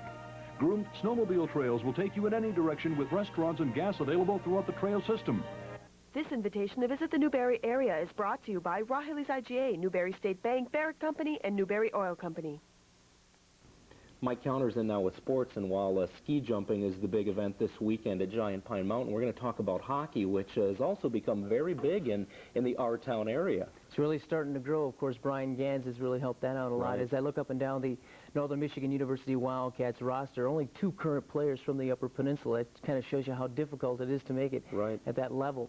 There are a number of successful UP hockey organizations, but not too many of them can brag about producing a Division I college hockey player. The Dickinson Amateur Hockey Association, although young, has one of their own playing for the Northern Michigan University Wildcats. Tonight, we'll tell you how hockey in a non-traditional hockey area is growing and introduce you to Brian Gans, our town Iron Mountain Kingsford's hockey star. The Dickinson Amateur Hockey Association has grown since its birth in 1976. After 8 years of hard work, the first puck was dropped in then the new Mountain View Ice Arena in 1985. And it's been all uphill ever since. Currently, the hockey program has 240 skaters, made up of 17 squads, including the Iron Kings, a high school club team formed in 1987. We got a budget this year of $90,000, and to be successful in a hockey program, you have to raise that money. And in raising it, you have to be successful at your fundraisers. From telethons, carnivals, to coupon books, the Dickinson Amateur Hockey Association has done everything in their power to keep the program going strong. And their patience and fortitude is paying off. Sent out in front, Gans with a shot in the goal. Gans got the puck in the circle, skated in, and fired it past Kerrigan. Gans, a native of Kingsford, spent 7 years in the DAHA program, and his hard work and dedication landed him a roster spot on the Northern Michigan University Wildcats. As a freshman this year, Gans has 3 goals and 8 assists in 21 games. It's a little tough your first year. The league's a little quicker, the players are bigger and stronger, and it's more of a learning process for me this year. Gans says he wouldn't have changed a thing and is glad he started his career in the Dickinson Amateur Hockey Association. Brian Gans is the only hockey player to come out of the Iron Mountain Kingsford area and make it to the Division I college level. And when you talk about hockey in this area, his name is sure to come up. I played with Brian when I was about 3 years old, and I've watched him, up until he left. And, he's a heck of a hockey player, and we all kind of want to, sort of be like him, be where he is in hockey. It really helps to have a guy like Brian Gans become a star. And once he makes it to the NHL, and I'm sure Brian is, and will someday, we're going to retire his number and maybe hang it up in the rafters, Brian Gans symbolizes the growth of perimeter hockey into UP, and he also creates hope among other local hockey organizations. I think if Escanaba could produce a player, they'd feel much better about it. Ironwood, the same type of thing, but I think Iron Mountain should be proud of Brian Gans, and I think he's going to be a very good player.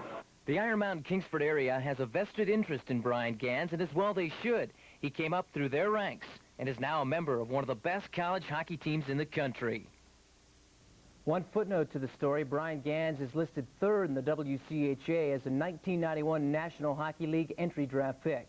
Now, tomorrow night in this Our Town Iron Mountain Kingsford sports segment, we'll look at the junior ski jumping program in Dickinson County. And much like the hockey program, that too on the rise. They've got good numbers in the junior ski jumping program. They're doing pretty well. They got like 20 young boys and girls out for ski jumping. So, and with the facilities they have there at Giant Pine Mountain, you almost expect it.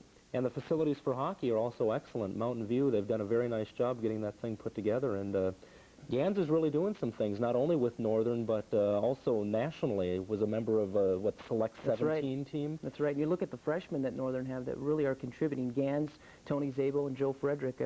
They have a lot to look forward in the years to come. It's always nice to have a UP boy on the Northern roster. That's right. All right, thanks a lot, Mike. We've got a sport of a different sort in store for you tomorrow on this show. We'll tell you about that when we come back.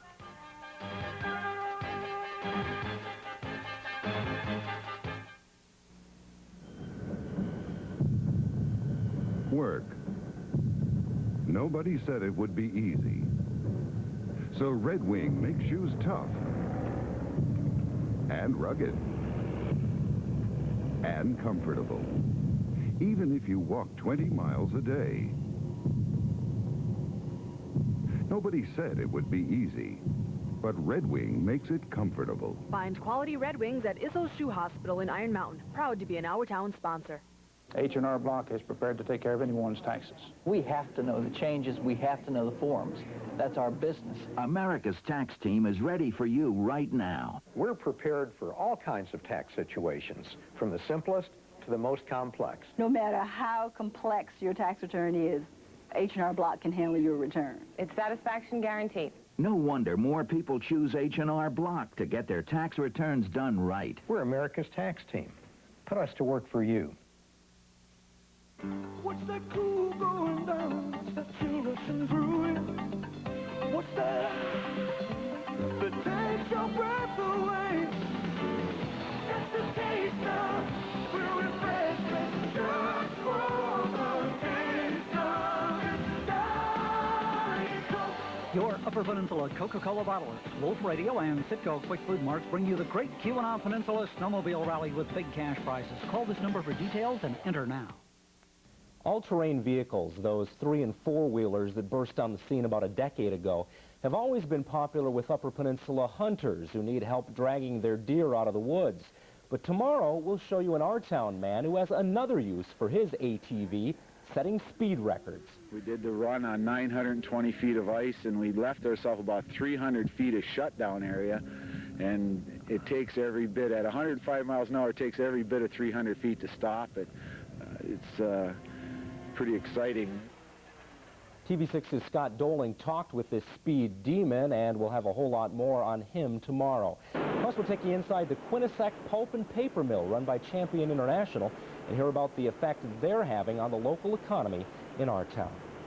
Well, that wraps up this evening's special edition of this TV6 News. We hope you've enjoyed it, and will join us again tomorrow as we continue to feature our town, Iron Mountain, Kingsford. Hope you have a good night.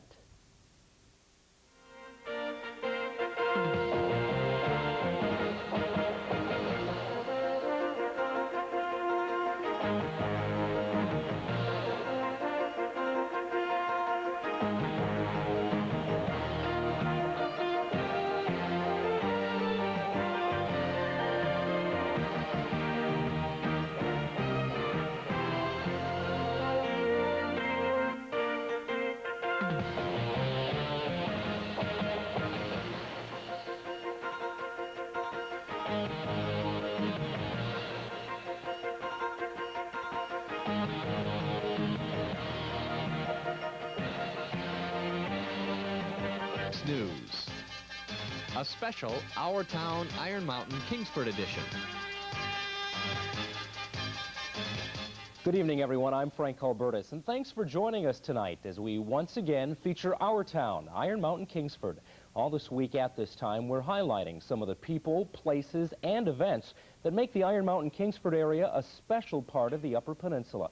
So sit back and watch for the next half hour as we take you on another trip through our town. The Iron Mountain, Kingsford area is right now one of the best places in the UP to do business. As you heard yesterday from the Chamber of Commerce director and the two city managers, the economy in southern Dickinson County is incredibly strong, with many new businesses coming into the area and others expanding. Well, a good part of that growth can be credited to the Champion International Pulp and Paper Mill in nearby Quinnipiac.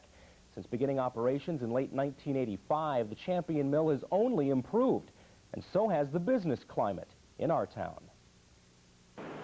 This past summer, Champion made a major move at its Quinnipiac mill by adding paper making to its already successful pulp operations.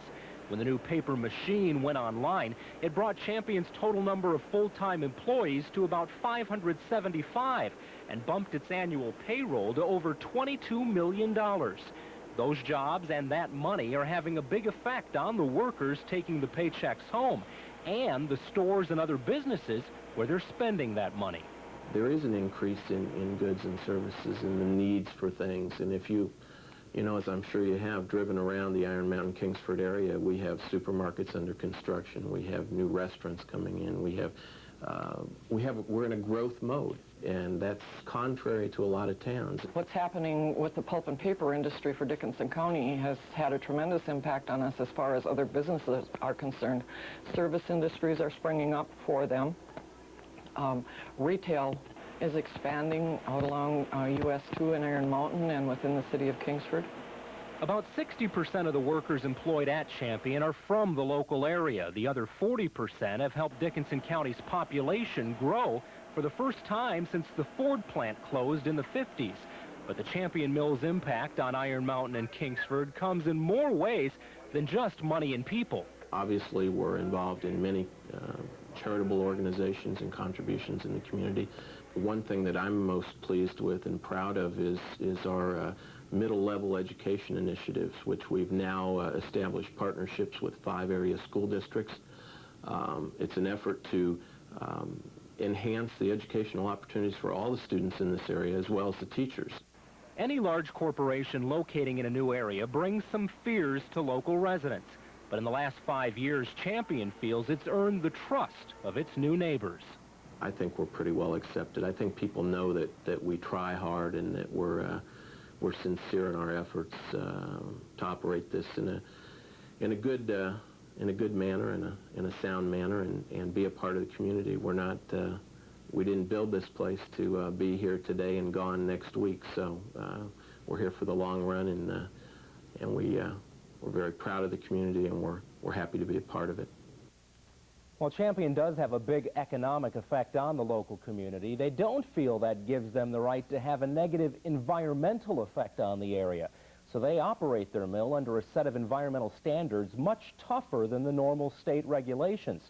Recently, that led to their paying a $10,000 fine for excess emissions, but they feel that's all a part of the price of being a good neighbor in our town. Imagine traveling the length of 3 football fields in only 6 seconds. You'd think only a jet could move that fast, but actually Derek Whitey of Kingsford has accomplished that feat on an all-terrain vehicle, and in the process set a new land speed record. TV6's Scott Doling was able to catch up with this speed demon and has his story from our town, Iron Mountain, Kingsford. Setting a new land speed record requires a vast amount of effort. Derek Whitey spent 3 months and over $8,000 modifying his Yamaha Banshee for the run that put his name in the books. The previous record for an ATV was 100.5 miles per hour. Derek pushed the mark up to an even 105 miles an hour. The record run of only 5.9 seconds came on Saginaw Bay in the first week of January. We did the run on 920 feet of ice, and we left ourselves about 300 feet of shutdown area, and it takes every bit, at 105 miles an hour, it takes every bit of 300 feet to stop it. It's pretty exciting. There's so much to do in that little bit of time that the speed is irrelevant almost to what you have to do to keep control of the bike. At the heart of the Banshee is a specially designed Grand National racing engine with 112 horsepower. But to make the bike hold on the ice, some attachments were put on the tires to give them some extra bite. We use the picks, 110 picks in each tire. They're 1 inch long. They're a hard carbon pick. It's total hookup. It's like having the bike hooked to a chain. You cannot spin the tire. We have 112 horse and we cannot spin the tire. That's why we have the wheelie bar on the back. Right now, Derek wants to let the record settle in around the industry and will try for another mark in the spring. He's confident his machine will go much faster. After we made the first 4 passes and then set the record, we thought, well, let's see what the bike will actually do. So we changed the front gear in the same 920 feet we were doing in the high 90s, but only got into 5th gear, so we know that the bike's capable of a lot more. The whole project began as a small shop bike for local races, but now Derek would like to see 130 miles per hour from behind the handlebars, an impressive change of goals. Scott Doling, TV6 News, Lake Antoine. Looks like a lot of fun, but very cold. Carl Bonak will be in next to tell us just how cold we're going to get over the next few days. Then later you'll meet an Our Town artist who expresses herself through pottery.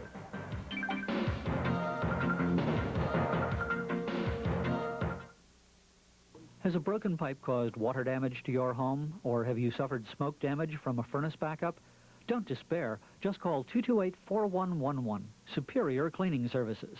Superior Cleaning Services does all kinds of insurance cleanup work quickly, effectively, and in compliance with your insurance company's requirements. Superior Cleaning Services also offers general cleaning and maintenance work in homes and businesses. Save time, save money, save trouble. Just call Superior Cleaning Services at 228-4111. It's the biggest thing in Ishpeming, the ski jumping weekend, February 23rd and 24th, featuring the Paul Beadle Memorial and the 104th Annual Ski Jumping Classic. Come join family and friends for good food and great fun at the Suicide Ski Bowl. Experience the thrill of the hill with an international cast of competitors as they try to break the hill record. For more information, contact the Ishpeming Chamber of Commerce. Sponsored by True Value. Supported by Gilbert Dairy, Ishpeming Community Federal Credit Union, and the Country Hospitality Inn.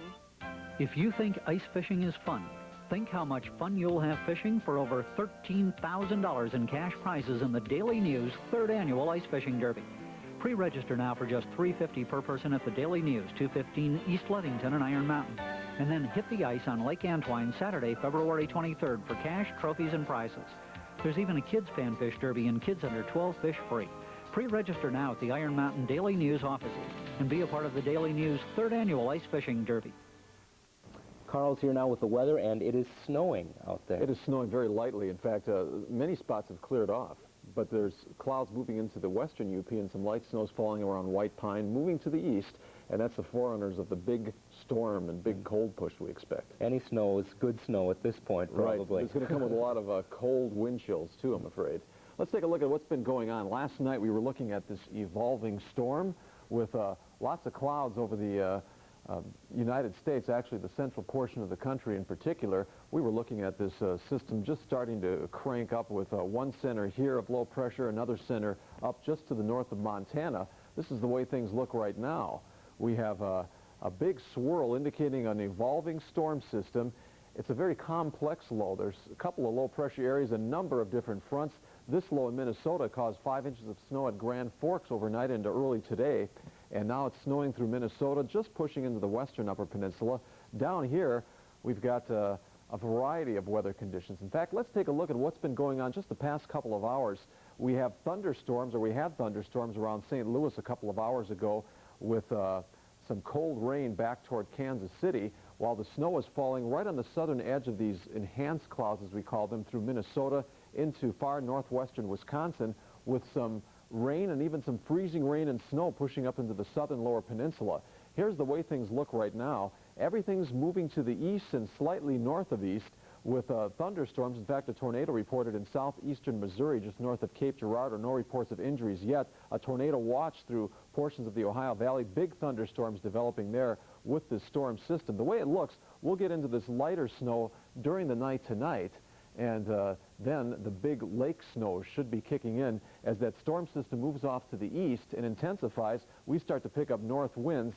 Snowfall, it's always tricky to really focus in on how much snow is actually going to fall. The way it looks, 1 to 3 inches the most, probably in the southwestern Upper Peninsula, at least for the southern UP, lighter amounts to the east. And then right along the Lake Superior shoreline, the National Weather Service has issued a winter storm watch for tomorrow through Friday, up to a foot of snow, maybe some spots even more, with this strong north wind favoring the north-central Upper Peninsula.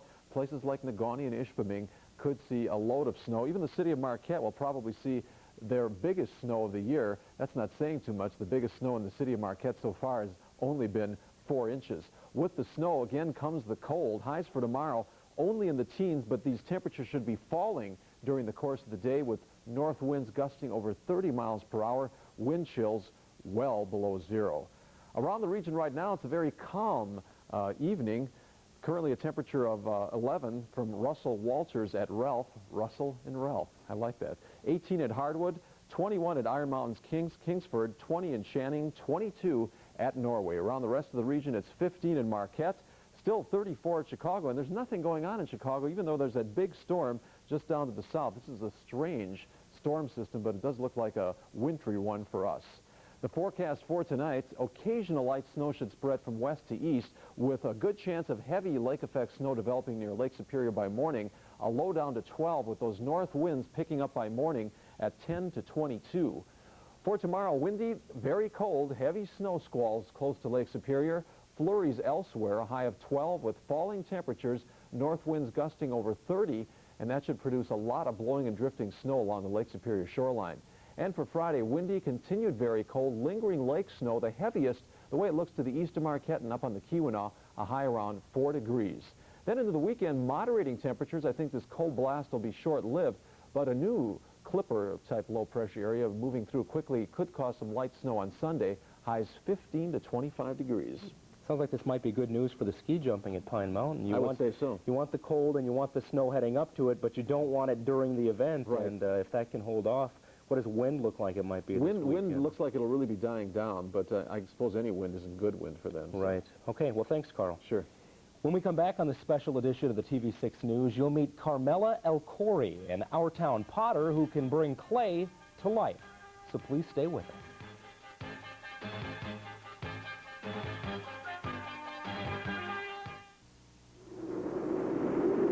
Feel the thrill.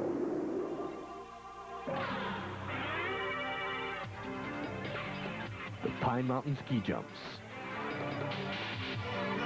Featuring 65 athletes from 9 countries. It's an international event you won't want to miss. The Pine Mountain Ski Jumps brought to you in part by these sponsors. The Pine Mountain Ski Jumps, coming to Iron Mountain. My mom likes to shop at Econo Foods because she saves money. I like her to shop at Econo Foods because she also saves her cash register receipts for my school.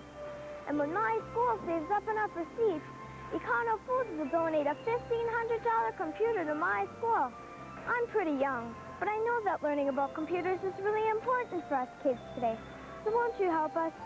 Mom says when you shop at Econo Foods, you can do more than just save money. This is Bill. He's going to change his oil today.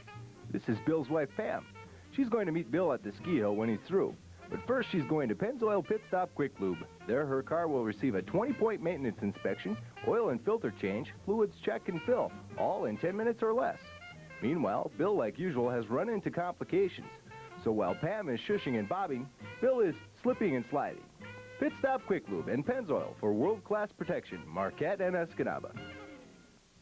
Many times over the years, I've heard visitors to the Upper Peninsula comment that the area lacks culture. Where are the museums, they say, and the theaters and the art galleries? Well, while we might not be New York City, and we really don't want to be anyway, we do have our share of culture. It's just a matter of finding it. One place you can is the home of Carmela El Khoury, a dancer turned potter in our town, Iron Mountain, Kingsford. I've always wanted to be a dancer, you know, and there's something about movement that I liked, and about all the different peoples of the world and their dances, you know. I left the small town and went to Milwaukee and Chicago and studied dance, and then joined the Catherine Dunham dance group, and I had wonderful experience there.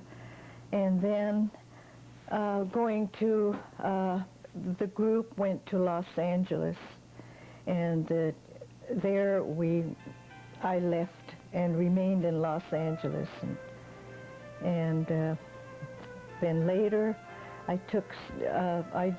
taught dancing. I taught dancing, and then later I decided, well, I have to do something else because I'm getting older. So I went to evening classes at LACC and Glendale City College and took all the subjects that I thought were sort of related to dance. And sure enough, transferring the elements of dance or the principles of dance into art form was again a wonderful experience.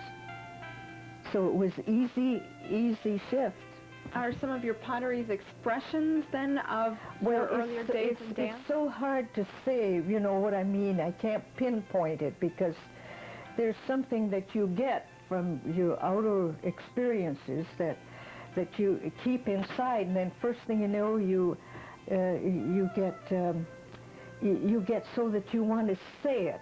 You want to say it, you know, you want to say it somehow. So then I would go into the museum. I spent a great deal of time in the museum, and I was fascinated by the works of early man, you know, all down, you know, but different ethnic groups though, not only just one, European, but all because I thought they did have something to say, and I think that they were really quite honest about what they said. I'm pretty sure that I'm influenced by the primitive cultures. Do your pieces tell stories? Well, I try not to do that because it's not, they don't always get it. So I'd rather have some kind, if I could get the essence of what I feel, if I could get that and put them in the pottery, then I'm kind of happy about that. But I have to have something inside of me before I start working. You know, I have to have an idea. I have to have an idea so that I can get frustrated and work and draw things out. Not everything you make is going to be, you know, right. But nevertheless, if you can get 1 out of 10 or 1 out of 15 that you're satisfied with, that's okay, because that's the way. When you do your work, now, it's not always the end product, you know, the end piece, but it's the journey to that. It's the journey to getting it done. Unless you remember that, you know. Art belongs to everyone. He needn't think that it's a thing apart, that it belongs only to the great artists or those who draw or paint or whatever. You are an artist as how you recreate what you see you know, and you must train yourself to be alert in order to live your life. This is where you reach out, and if you don't reach out, it's too bad. Even if you're talking to someone or in a group of people, just relax and let all the stuff flow into you, only if you're alert. And it's very rewarding. It's good if you can have, like, art as a way of life. You know, as I say, no matter what you're in, you know, it's a way of life, it's seeking. When I'm doing the pottery, oftentimes, many times, I'm inspired by how I feel. But then again comes chance. It's very hard to say how you create because there's many aspects to it. A wise woman with some interesting talent. Sports is up next on this TV6 News Our Town edition, and our own wise and talented Mike Counter will be in to tell us about the junior ski jumping program that produced the likes of Mark Konopak.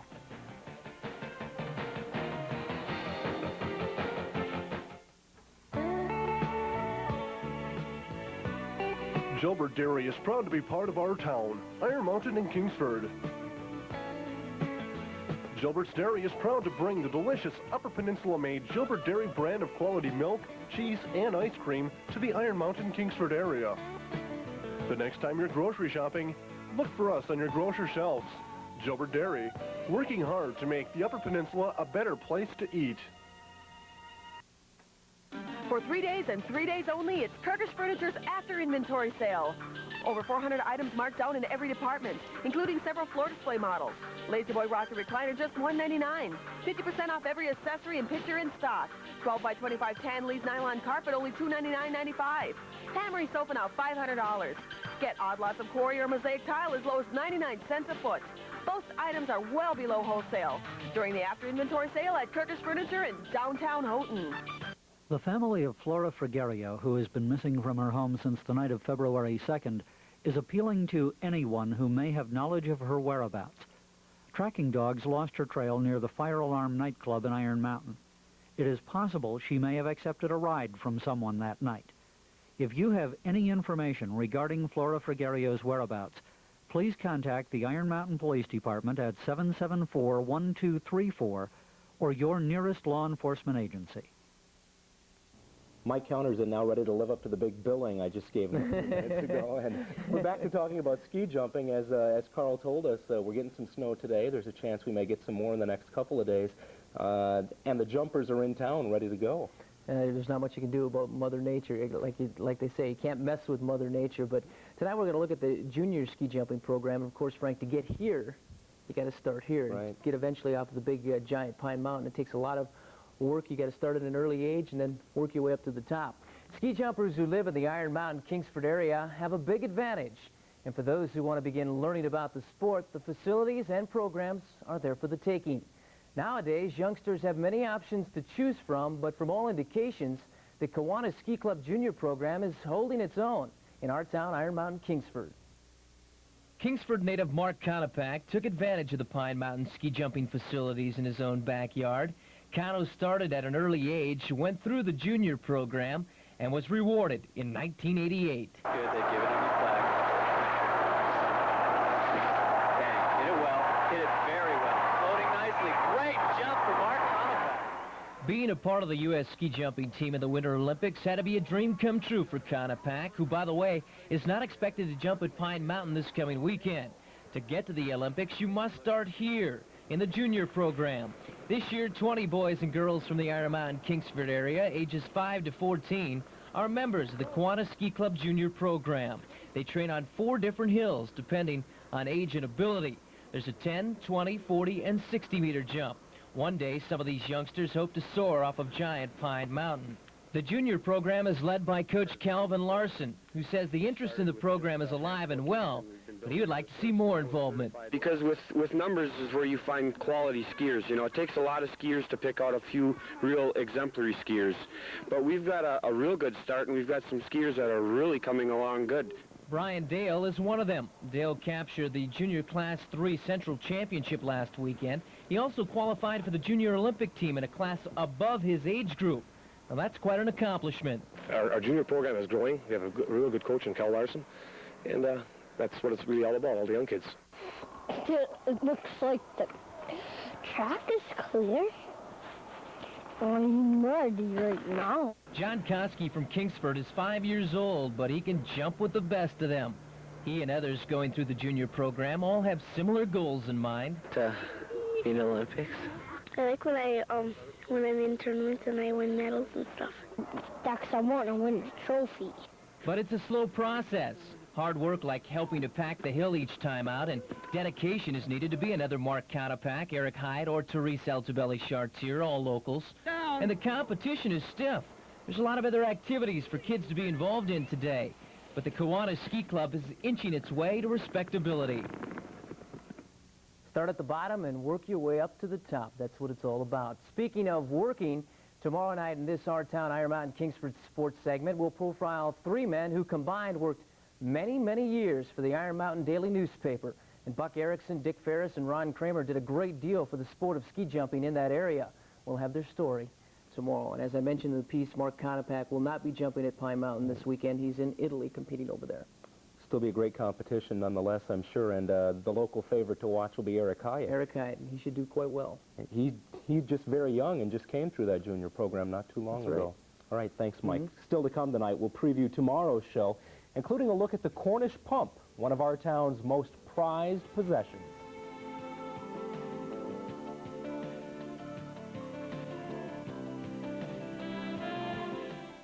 The more you buy, the more you save. Now for a limited time only at Henson Salines in Escanaba.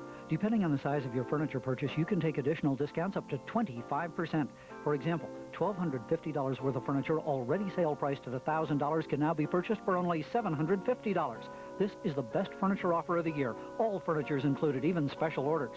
Easy pay plans with no down payment and layaways are still available.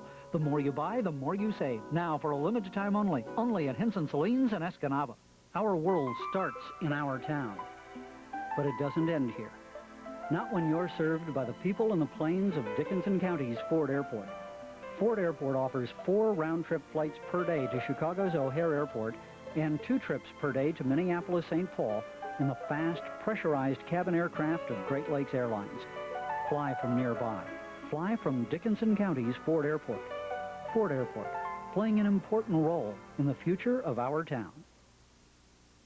If cabin fever makes you blue, come on by and see what's new at Hilltop's 91 RV Preview. This Friday, Saturday, and Sunday, see the newest in RV technology, like the luxurious yet affordable Southwind motorhomes.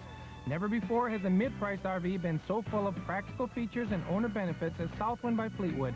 It's the best indoor RV show in the UP, with huge discounts on new and used RVs. The weather can't stop you now. Come indoors this weekend and see what's new in RVs at Hilltop RV and Sport by the Ramada Inn, Escanaba. Earlier this week, we highlighted some of the history of the Iron Mountain Kingsford area and told you that iron ore mining was a big reason why people first settled in our town. Well, a big part of that past can still be seen now in the form of the Cornish pumping engine, a giant machine that helped miners stay dry in those days gone by. The mines in this area were very wet mines, and the mines in Cornwall, England, the Kin mines, were the same way, and this was fashioned after the pumps they used in the mines in Cornwall, England. Tomorrow we'll give you the full rundown on the Cornish pump, who built it, what it did, and how it did it. Plus we'll head to Kingsford, where they're revamping their entire school system, most recently with the construction of a new middle school that should give Kingsford some of the best facilities in the entire Upper Peninsula. But that does it for this special edition of the TV6 News. Thanks for tuning in. And please join us again tomorrow at this time as we continue to concentrate on our town, Iron Mountain, Kingsford. Good night.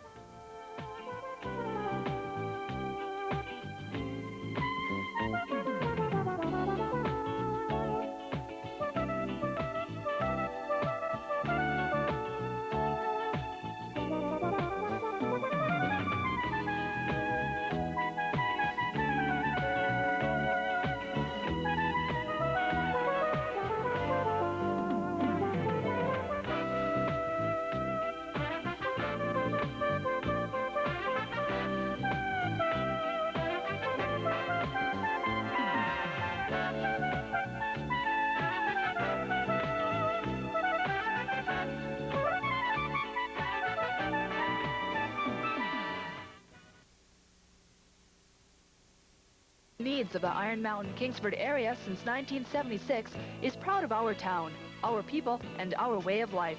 Helping to preserve that way of life, Northern Michigan Bank offers a home equity loan that meets the needs of our customers and is easy and inexpensive to obtain.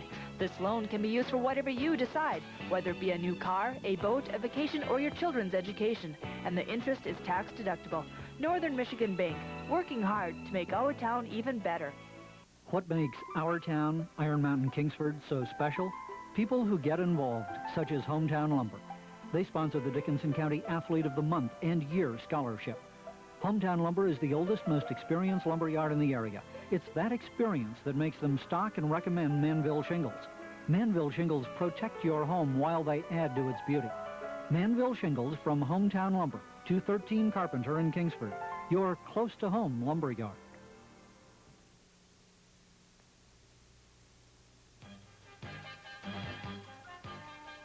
This is the TV6 News, a special Our Town Iron Mountain Kingsford edition. Good evening, and thanks for joining us for another Our Town Special Edition newscast. I'm Frank Colbertus, and for the next half hour, we'll be checking in on some more of the people, places, and events that help make Iron Mountain Kingsford a special part of the Upper Peninsula. During the week so far, we've shown you some of the history of our town and also looked at how the area is booming at the present time. But what about the future of Iron Mountain Kingsford? Well, a lot of that depends on the children growing up there right now, and to try and make sure those leaders of tomorrow are getting the best education possible, the Kingsford school system is undergoing some major improvements. TV6's Scott Doling has more from our town, Iron Mountain Kingsford.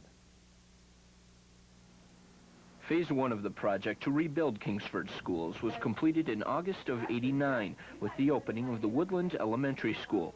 The second phase will be finished this fall when 6th, 7th, and 8th grade students enter a new middle school being built onto the current high school. We expect to have new facilities for our total school population, K-12, that we feel will be second to none in northern Michigan, and our students will have good facilities in which to attend school for many years to come. The cost for the new middle school is $15.5 million, but that price tag includes several other additions to be shared with the high school. We will be renovating the high school completely, so that will be also a modern facility when it's completed. We are building new shop and cafeteria facilities, and our athletic facilities will be completely redone as part of this project. About 80 construction workers are on the job now. Up to 200 will be employed when more portions begin after school lets out. So far, all work is running according to plan. The superstructure is approximately 80% completed, and we anticipate by June 1 or July 1 in that area that the substantial completion of the new areas will be to that point. The renovations being made to the high school are set to be done on August 27th. Everyone is excited to use the completed facilities that'll bring a number of advantages. Number one benefit, of course, is simply the newness of the facility with ample space for not only our current classes, but also to accommodate expansion and growth. Currently, we are across the road from the high school, and our students on a daily basis do have to travel back and forth. We do share staff, and I think it will bring the two faculties, the middle school and the high school, much closer together in a better working relationship and environment. With the students set to occupy the new middle school at the start of the next school year, the old junior high will be torn down. The wrecking ball is scheduled to arrive here on June 15th. Scott Doling, TV6 News, Kingsford. Thanks, Scott. By the way, some of the new athletic facilities that Kingsford students will soon be able to enjoy include a new weight room, a new gymnasium, and a new football field with a rubberized track. And even in their old facilities, the Flivver football team was still good enough to go all the way to the state Class B finals this year. Look out. All right, our town students, let's see how well you've learned your lessons. Think back to Monday when we ran down some of the history of Iron Mountain Kingsford. What was it that first led to the settling of the area? Do you remember? It was iron ore mining, but one big problem that the miners did run into was a large amount of groundwater which had to be pumped out of the mine shafts.